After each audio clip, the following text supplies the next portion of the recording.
बालाई हिस्सों में शदीद बारिश के बाद तेलंगाना के नागार्जुना सागर प्रोजेक्ट के लबरेज होने के बाद कल शब तक उसके जरिए पानी को छोड़ने का सिलसिला जारी रहा।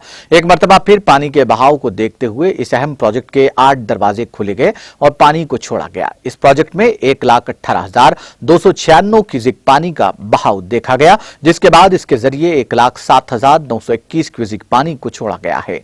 4 दरवाजों को 5 फीट तक उठाया गया। मजीद 4 दरवाजों को 10 फीट तक उठाकर पानी को छोड़ा गया। इस प्रोजेक्ट की मुकम्मल आबी सतह 590 फीट के बरखिलाफ उसकी मौजूदा सतह 590.7 फीट तक जा पहुंची है। इस प्रोजेक्ट की आबी सतह में इजाफे के सबब इस मर्तबा हुक्काम ने कहा कि रबी के सीजन के लिए भी पानी को फराहम किया जा सकता है।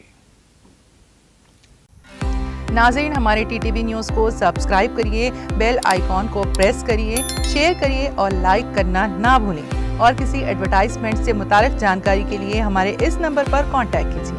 हमारा नंबर है 9550102020।